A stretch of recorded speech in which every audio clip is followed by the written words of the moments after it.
kami dalam podcast Erina dan Astri. Kali ini kita akan bahas apa, Tri? Di sini kami akan membahas tentang model konseptual keperawatan jiwa. Ya, jadi kali ini kami akan bahas model konseptual keperawatan jiwa. Tapi sebelum kita memperpanjang atau mendalami dalam arti model konseptual keperawatan jiwa itu, gimana kalau kita telah dulu, Tri? Apa itu model? Terlebih dahulu, apa sih menurut Astri model itu? Menurut saya, model itu adalah contoh. Misalnya ya, kita ini ingin menggambar. Nah, kita kan butuh objek ya untuk menggambar. Nah, misalnya kita di sini ingin menggambar sebuah botol nih ya. Nah, di situ kan botol itu sebagai objek, sebagai contoh atas apa yang ingin kita buat kan. Nah, jadi menurut saya model itu adalah contoh atas apa yang ingin kita kerjakan gitu nah. Jadi model itu seperti contoh dari sesuatu apa yang kita buat atau apa yang kita kerjakan ya. Nah, selanjutnya kita konsep nih. Apa sih menurut Astri itu konsep? Kalau aku ya, kalau konsep itu seperti ide, terus rancangan kita kedepannya itu seperti apa tuh. Kalau kamu apa sih, Tri, konsep itu? Kalau menurut saya, konsep itu sebuah rancangan. Tahu lah ya kalau apa itu rancangan atau rencana kan. Ya. Terus kita masuk ke keperawatan jiwa. Apa sih menurut Astri keperawatan jiwa itu?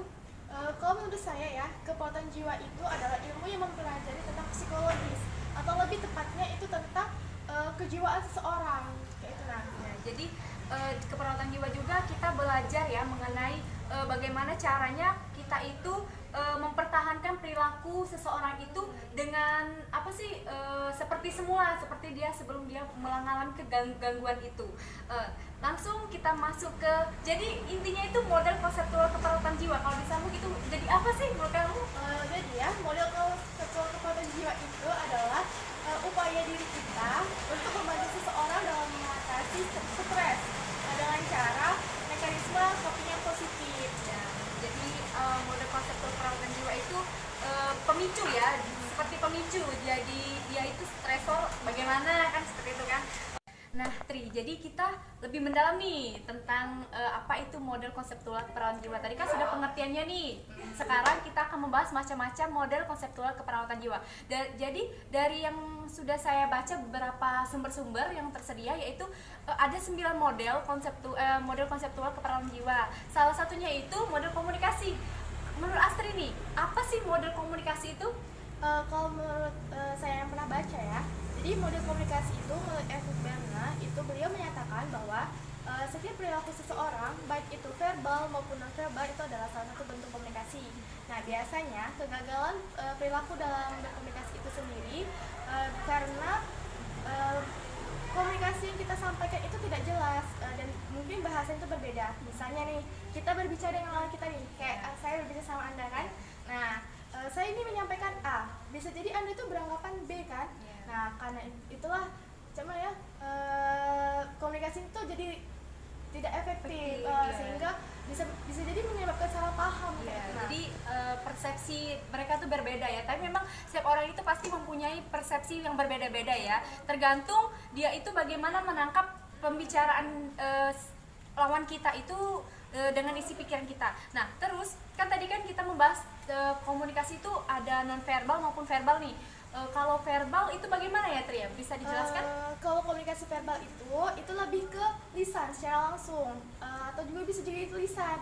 Tapi kalau misalnya komunikasi non verbal itu dari ekspresi wajah. Misalnya kita senyum, kan itu sudah salah satu bentuk dari komunikasi kan? Ya, jadi jangan beranggapan bahwa komunikasi itu hanya sekedar berbicara aja, tapi dari ekspresi kita ini, dari kita berekspresi itu juga bentuk komunikasi kita terhadap lawan kita. Seperti kita senyum, kita nangis, itu termasuk dalam komunikasi kita. Kita menyampaikan apa yang kita rasakan, apa yang kita inginkan gitu ya.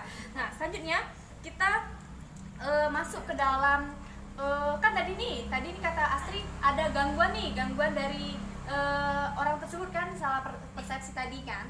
Nah, itu bagaimana tuh, Tri, mencegahnya itu?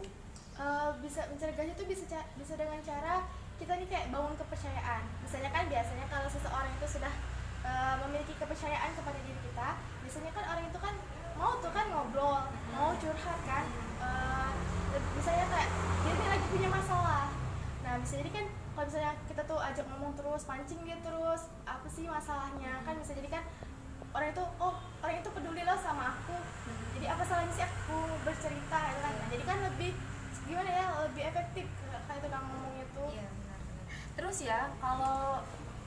seseorang itu tidak apa sih, memiliki ketidakmampuan dalam berkomunikasi, orang tersebut akan merasa stres, dan dari kita stres itulah akan pemicu menjadi gangguan jiwa.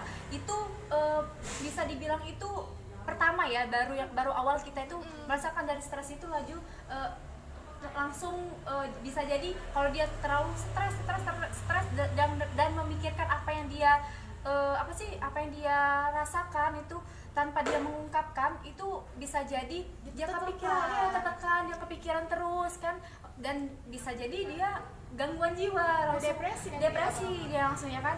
Nah, misal nih contohnya, kalau misalnya saya nih ada punya masalah nih dengan Astri nih, ada masalah, dan Astri itu sering bisa dibilang tuh mengejek-ejek saya, tapi saya tidak memiliki ketidakmampuan dalam berkomunikasi yang efektif dengan Astri. Misalnya kan kalau misalnya orang nih dia bisa memiliki komunikasi yang baik, yang efektif, pasti dia bilang, Astri saya tidak suka nih dengan kamu, kan dengan berbicara kamu, saya tidak suka. Tapi apabila dia tidak memiliki ketidakmampuan dalam berkomunikasi, dia hanya diam, dan dia hanya memendam dirinya sendiri, memendam apa yang ia rasakan gitu. Jadi itulah yang mengakibatkan saya ini stres gitu kan, contoh itu. Terus tadi kan sudah nih dalam pencegahannya nih. Selanjutnya jadi Astri kan dari 9 model tadi nih, 9 model, tapi kita hanya membahas model komunikasi saja nih. Nah, pasti ada dari setiap model itu pasti ada kelebihan dan kekurangannya nih. Menurut Astri, apa sih yang Astri ketahui tentang kelebihan dan kekurangan dari model komunikasi?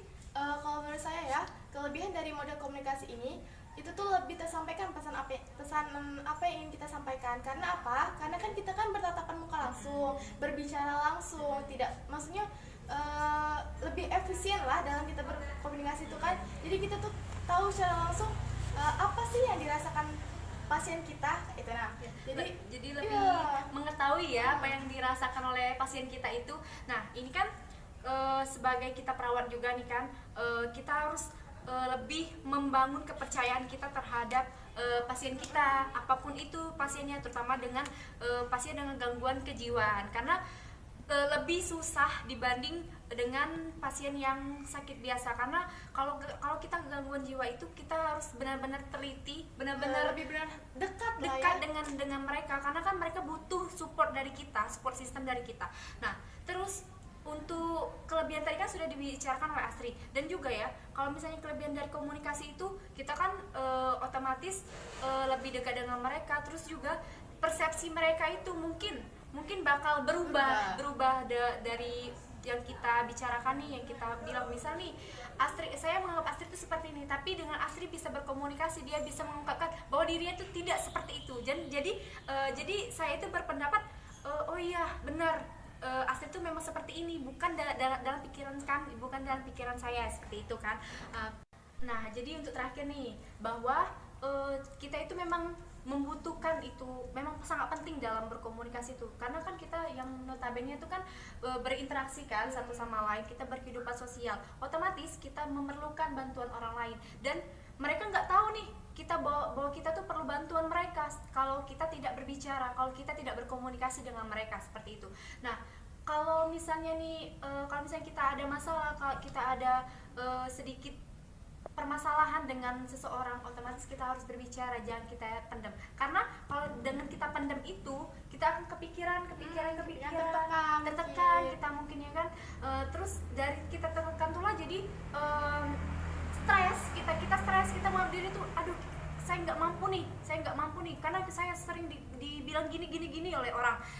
Seharusnya kita harus berbicara dengan mereka, seharusnya kita berkomunikasi dengan mereka, apapun permasalahannya kita harus berkomunikasi, karena ya itu tadi, komunikasi sangat penting, baik itu komunikasi verbal maupun non verbal, karena ruginya di diri kita ya, ruginya itu di diri kita kalau kita tidak berkomunikasi dengan baik dan efektif. Ya, jadi mungkin itu saja ya perbincangan kita mengenai model konseptual keperawatan jiwa, khususnya model komunikasi. Sampai jumpa di lain waktu. Kami akhiri. Wassalamualaikum warahmatullahi wabarakatuh. Bye bye.